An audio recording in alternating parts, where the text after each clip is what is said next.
Bab 899. Mengantuk. Siang hari ketika Kevin sedang makan selang, dia diberitahu bahwa tiba-tiba kondisi Giselle memburuk. Dia langsung menaruh piringnya dan bergegas.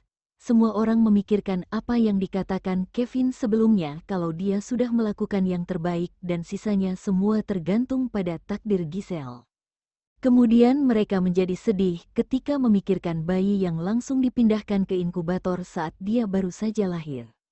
Rafael juga pernah memohon kepada Kevin untuk menyelamatkan Giselle dan bersedia memberitahu Kevin semua rahasia tentangnya. Selama Kevin melakukan resusitasi, semua orang di luar ruang ICU merasa sangat tersiksa dan gelisah dan suasana menjadi sangat suram.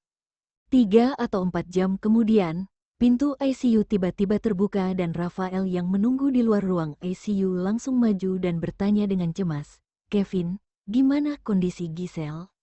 Saat ini aku bisa menyelamatkannya, tapi kondisinya masih kritis dan aku akan terus tinggal di ruang ICU untuk mengawasinya." Jawab Kevin sambil melepas maskernya. Rafael langsung menghela nafas lega saat mendengar apa yang dia katakan. Setidaknya kali ini, Kevin tidak mengatakan sesuatu seperti, "Aku sudah melakukan yang terbaik dan sisanya tergantung pada takdir." Selama Giselle bisa melewati masa kritis, seharusnya dia bisa sadar. "Terima kasih," ucapnya dengan tulus. 2 atau 3 hari kemudian, akhirnya kondisi Giselle stabil. Dia dipindahkan dari ruang ICU ke kamar VIP. Rafael mengira dia akan segera bangun, tapi setelah menunggu lama dan bayinya sudah keluar dari inkubator, Giselle masih belum memiliki tanda-tanda akan sadar. Rafael bertanya pada Kevin dengan cemas, tapi laporan hasil tes menunjukkan bahwa perlahan tubuh Giselle sudah pulih. Dia belum tahu alasan kenapa Giselle belum sadar dan meminta Rafael untuk bersabar.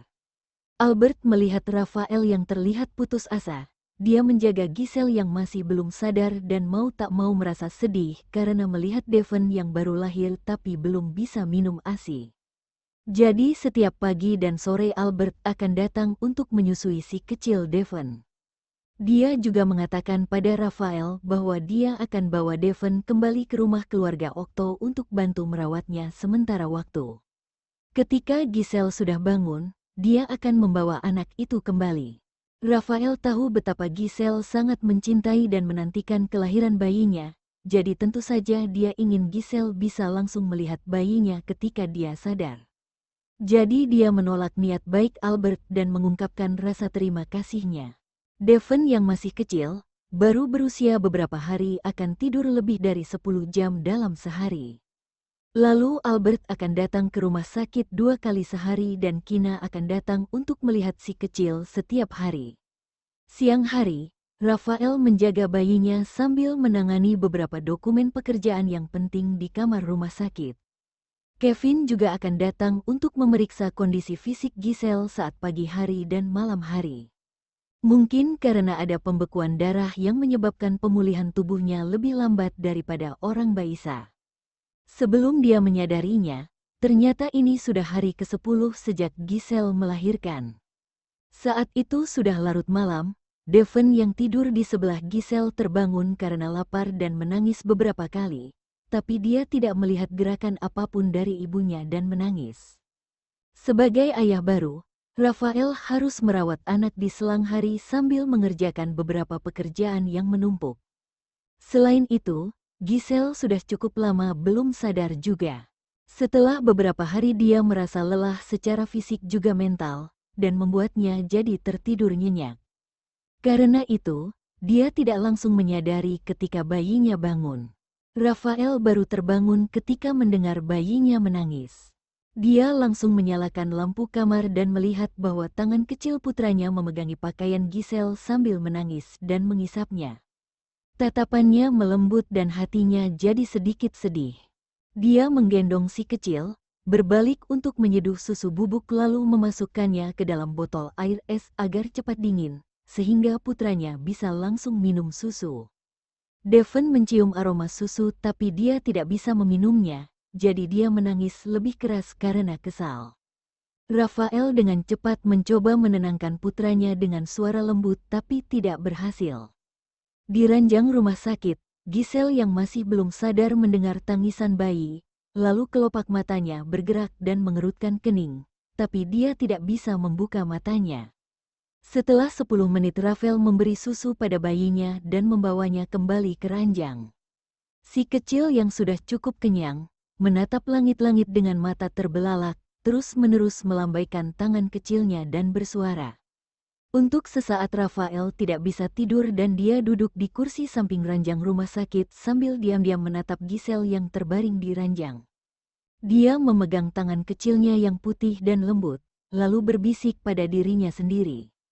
Giselle, kapan kamu akan bangun? Kamu adalah ibu dari bayi kita, tapi bayi kita sudah lama tidak minum ASI. Albert sayang sama bayi kita, jadi 2 kali sehari dia akan datang ke rumah sakit untuk menyusui bayi kita. Sedangkan 2 bayinya akan protes, kalau kamu tidak bangun, bayi akan menganggap Albert sebagai ibunya karena dia diberi ASI olehnya. Rafael berbicara padanya selama beberapa saat sampai akhirnya dia baru berhenti saat Devon tertidur. Lalu dia mendekati telinga Giselle dan mengatakan sesuatu, sambil menggigit pelan telinganya. "Good night," dia berkata dengan lembut, lalu mematikan lampu. Keesokan harinya, di pagi hari saat Rafael sedang memberi susu pada putranya dan sarapan, dia menggendong si kecil pergi keluar untuk menghirup udara segar. Pintu itu menghalangi suara masuk dari luar dan membuat kamarnya sunyi. Setelah beberapa saat, Giselle yang terbaring di ranjang rumah sakit perlahan membuka matanya. Bau desinfektan yang menyengat dan perabotan di kamar itu membuatnya langsung tahu di mana dirinya berada. Giselle melihat tidak ada seorang pun di dalam kamar. Lalu dia berusaha keras untuk duduk tapi mendapati dirinya tidak punya kekuatan sama sekali. Bahkan untuk mengangkat tangan saja sulit, persendian dan anggota tubuhnya juga agak kaku. Akhirnya Giselle menyerah untuk berusaha duduk dan berbaring diam di ranjang rumah sakit. Giselle tahu dia sudah tertidur cukup lama dan selama beberapa hari dia terkadang mendengar Rafael berbicara atau mendengar suara tangisan bayi. Saat melihat kalender, dia terkejut karena menyadari bahwa dirinya sudah tertidur selama 11 hari. Sebelum dia sadar, Giselle samar-samar mendengar Rafael berkata akan membawa bayinya pergi keluar untuk berjemur di bawah sinar matahari. Giselle berpikir untuk menunggu Rafael dan bayinya kembali, tapi pada akhirnya dia tidak bisa menahan diri dan tertidur lagi. 20 menit kemudian, Rafael kembali dengan bayinya dan melihat bahwa selimut Giselle sudah terbuka. Setelah bertanya pada pengawal di pintu dan tahu kalau tidak ada orang lain yang masuk kamar selama dia pergi, Rafael tidak bisa menahan rasa bahagianya dan duduk di samping tempat tidur sambil menggendong bayinya. "Giselle, barusan kamu bangun saat aku dan bayi kita tidak di kamar ya?" Rafael melihat tangan Giselle dan posisi tangannya sangat berbeda dari yang dia tempatkan sebelum pergi dengan bayinya, membuatnya yakin bahwa Giselle sudah sadar. Jadi dia segera memanggil Kevin ke kamar. Setelah Kevin memeriksa Giselle, dia berkata dengan wajah bahagia, "Seharusnya hari ini dia bangun atau paling lambat besok. Terima kasih." Rafael tidak bisa menyembunyikan kebahagiaannya. Kevin berkata dengan ringan, "Tidak perlu terima kasih. Aku harap setelah Giselle bangun, kamu juga akan menepati janjimu sebelumnya." "Aku tidak akan melanggar janjiku," Rafael berkata dengan tenang dan serius. Tidak lama setelah itu Kevin keluar dari kamar. Bab 900. Dia sadar. Setelah makan siang, Rafael menggendong putranya untuk menidurkannya dan menaruhnya di sebelah Giselle. Kemudian dia mulai mengerjakan beberapa dokumen pekerjaan yang penting. Tanpa dia menyadari, waktu sudah berlalu sekitar 2 atau 3 jam. Sore hari, Devon kecil bangun dan menangis, sehingga Rafael langsung berhenti bekerja dan berdiri untuk menggendongnya. Begitu dia membungkuk, dia melihat Giselle sedang mengerutkan kening dan perlahan membuka matanya. Rafael menghela nafas lega, masih sedikit tidak percaya dan menahan kegembiraannya. Giselle menatapnya dengan mata yang terbuka lebar, matanya memerah dan air matanya menetes. Saat melihat ini, Rafael tidak peduli lagi dengan putranya dan segera bertanya dengan panik, "Kenapa? Kamu kesakitan? Tunggu. Aku akan panggil Kevin." Giselle buru-buru meraih tangannya dan menggelengkan kepala. Di meja operasi, dia pikir tidak akan bisa lagi melihat wajah Rafael dan dia bahkan belum bisa melihat bayinya. "Jangan takut, semua baik-baik saja." Rafael menundukkan kepala dan mencium dahinya, seolah-olah untuk menenangkannya dan untuk menghibur dirinya sendiri. "Semua baik-baik saja kok." Ketika Giselle mendengar tangisan bayinya, dia melepaskan tangan Rafael dan memberi isyarat padanya untuk menggendong bayinya. Dia tahu tubuhnya masih sangat lemah, bahkan dia kesulitan untuk duduk apalagi untuk menggendong bayi. Rafael membantunya dan sedikit menaikkan ranjang rumah sakit, lalu berkata padanya, "Sepertinya bayi kita lapar, aku akan buat susu bubuk dulu." Karena ranjang rumah sakitnya besar, jadi Rafael bisa dengan tenang menaruh bayinya di ranjang dan membiarkan Giselle melihat bayinya. Lalu dia berbalik untuk membuat susu bubuk dan memanggil Kevin untuk memberitahunya bahwa Giselle sudah bangun. Kevin datang setelah dia selesai menyeduh susu bubuk. Rafael menggendong putranya yang menangis dan memberinya susu, lalu memanggil seseorang untuk membeli bubur. Sementara itu Kevin membantu Giselle untuk duduk dan memeriksanya. Setelah menyusui si kecil, Kevin juga sudah selesai memeriksa Giselle. Tubuh Giselle pulih lebih lambat daripada ibu-ibu lainnya. Mungkin dia perlu tinggal di rumah sakit selama 10 hari untuk diawasi dan kemudian dia boleh pulang untuk pemulihan. Kevin berkata sambil membereskan peralatan medisnya. "Mulai besok dan seterusnya, aku akan datang ke rumah sakit saat pagi dan malam hari. Jika terjadi sesuatu, kamu bisa cari aku di ruangan." Kalau tentang itu, Rafael berinisiatif untuk membahasnya terlebih dahulu. Kevin memotongnya, "Giselle baru saja bangun jadi kamu tidak perlu terburu-buru selama 1 atau 2 hari ini. Kamu bisa kasih tahu aku di hari lain." Setelah melihat Kevin keluar dari kamar, Rafael duduk di ranjang rumah sakit dan menatap Giselle dalam diam. Untuk sesaat Giselle merasa sedikit tersipu dan tidak berani melihat ke arahnya saat melihat tatapan Rafael yang dalam, tapi bayi itu masih ada di tangannya. Setelah beberapa saat, Rafael berkata dengan sedikit gemetar dan matanya sedikit merah, "Giselle, terima kasih karena kamu tidak pergi meninggalkanku dan bayi kita." Apa yang terjadi kali ini membuatnya semakin mengerti. Terkadang beberapa orang tidak merasakan sesuatu ketika mereka bisa selalu bertemu atau menyentuhnya. Tapi ketika benar-benar menghadapi kemungkinan bahwa akan kehilangan orang itu selamanya, maka mereka akan mengerti betapa pentingnya orang itu untuknya. Di tengah malam itu saat dia meminta Kevin untuk bergegas ke rumah sakit, Rafael hampir berlutut dan meminta mohon pada Kevin untuk menyelamatkan Giselle. Setelah proses penyelamatan, Kevin berkata dia sudah melakukan yang terbaik dan sisanya hanya tergantung pada takdir. Saat itu Rafael berpikir, apakah sudah terlambat baginya bisa memperlakukan Giselle dengan baik dan penuh kasih sayang? Dia bahkan berpikir rela kehilangan semua hartanya, yang penting Kevin bisa menyelamatkan nyawanya. Tanpa diduga keesokan harinya, kondisi Giselle tiba-tiba memburuk dan untuk sesaat Rafael merasa seperti seluruh dunianya akan runtuh. Dia memohon pada Kevin dan terus berdoa pada Tuhan di dalam hatinya. Dia berpikir bahwa mungkin saja Tuhan mau memberi Giselle kesempatan dan tidak akan terlalu kejam untuk mengambilnya dari sisi Rafael. Setelah dia menunggu begitu lama, akhirnya Giselle bangun dan kembali padanya juga bayinya. Giselle perlahan tersenyum tipis, mengangkat tangan untuk memegang wajah Rafael dan dengan lembut menyeka air mata yang ada di sudut matanya.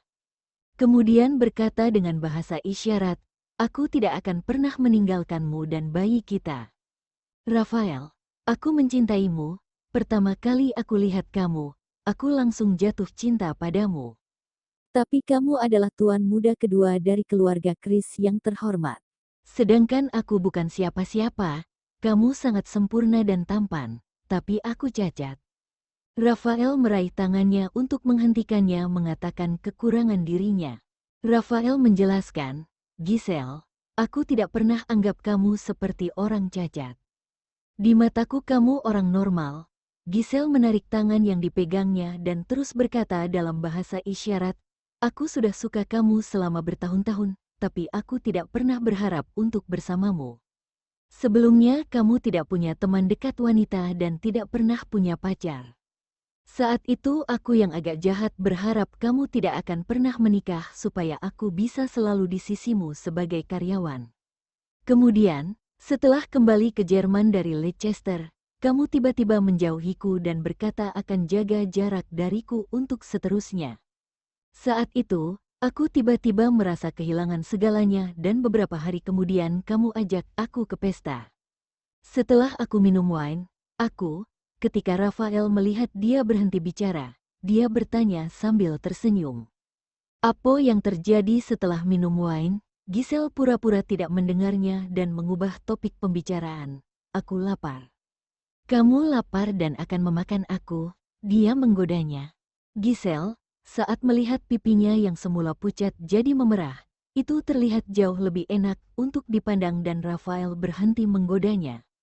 Aku akan telepon dan tanya apakah pengawal sudah kembali atau belum. Tepat ketika dia mengambil telepon untuk menelepon, terdengar suara ketukan di pintu. Seharusnya dia sudah kembali dari membeli makan. Setelah Rafael selesai bicara, dia menaruh bayinya di ranjang dan berdiri untuk membuka pintu. Dia melihat pengawal berdiri di pintu sambil membawa beberapa tas yang sangat wangi di tangannya. Lalu Rafael mengambilnya, menutup pintu dan berjalan kembali ke samping ranjang. Kamu tidur lama banget dan Kevin bilang kalau kamu bangun, kamu harus makan bubur dulu dan makan yang lain ketika perutmu sudah terbiasa. Rafael menjelaskan sambil memasukkan bubur ke dalam mangkuk. Dia melihat Giselle ingin mengambil mangkuk di tangannya dan makan sendiri. Lalu Rafael tiba-tiba berkata dengan sangat serius, Kevin bilang kamu masih sangat lemah, jadi kamu berbaring saja dan jangan banyak gerak. Aku suapin kamu. Setelah mendengar ini, Giselle tiba-tiba merasa seperti patung dan tidak berani bergerak. Uhuk, Rafael berdeham dengan tidak nyaman ketika menyadari sesuatu, barusan aku galak banget ya. Giselle tetap diam selama beberapa detik lalu perlahan mengangguk. Saat melihatnya mengakui itu, Rafael menjadi malu dan berkata, kalau kamu patuh, aku tidak akan jadi galak, kan? Giselle terlihat sedikit sedih dan berkata dalam bahasa isyarat, tuan muda kedua dan tuan muda ketiga tidak berani galak pada istri mereka tuh. Rafael tersedak lalu membela diri dengan malu. Aku tidak akan galak lagi padamu. Terlihat dia tidak bicara. Akhirnya Rafael mengalah. Oke, di masa depan aku tidak akan galak padamu dan kamu bisa melupakan yang sebelumnya.